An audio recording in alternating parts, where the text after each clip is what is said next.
Hello வணக்கம்.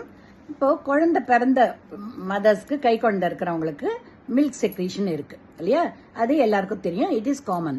ஆனா கல்யாணம் ஆகாத பொண்ணுங்களுக்கும் அந்த மாதிரி பால் சுரக்குமா அப்படின்னா சுரக்கும். யாருக்குனாக்க கிட்டத்தட்ட ஒரு 4 to 5% ஆஃப் பீப்புளுக்கு அது ஒரு அப்நார்மாலிட்டி, ரைட்டா?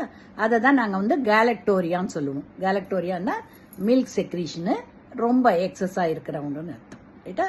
அதுக்கு காரணம் என்னன்னா, அந்த மாதிரி இருந்ததுன்னா நீங்க பயப்பட வேண்டியதில்லை. இமிடியேட்டா ஒரு கைனகாலஜிஸ்ட் கிட்ட கூட்டிட்டு போனீங்கன்னா அவங்க ஒரு பிளட் டெஸ்ட் பண்ணி பார்ப்பாங்க.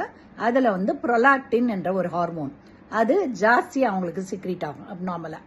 அந்த மாதிரி இருந்ததுன்னா அதுக்கு மெடிசின்ஸே இருக்குது, ரைட்டா? அந்த ப்ரொலாக்டின் ஹார்மோனை குறைக்கக்கூடிய மெடிசின்ஸ் இருக்கு, அதை கொடுத்து கரெக்ட் பண்ணுவாங்க. பட் ரொம்ப ரேரா சில பேருக்கு ஓவர் எக்ஸசிவா செக்ரீஷன் ஆச்சு, அந்த டேப்லெட்ஸ்ல கண்ட்ரோல் ஆகலைன்னா ஒரு மைனர் சர்ஜரி, பிரெயின்ல ஒரு பிட்யூட்டரி கிளாண்ட் மூக்கு வழியா அப்ரோச் பண்ணி பிட்யூட்டரின்னு ஒரு கிளாண்ட் பிரெயின் பேஸ்ல இருக்கு. அது எக்ஸஸா செக்ரீட் பண்ணிச்சுனாக்கா இந்த ப்ராப்ளம் வரும். அதுல சின்ன கட்டி ஏதான இருக்கலாம், ரைட்டா?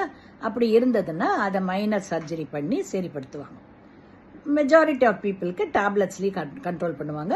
பட் எப்படியா இருந்தாலும் நீங்க கைனகாலஜிஸ்ட் கிட்ட போய் ட்ரீட்மெண்ட் எடுக்கணும்.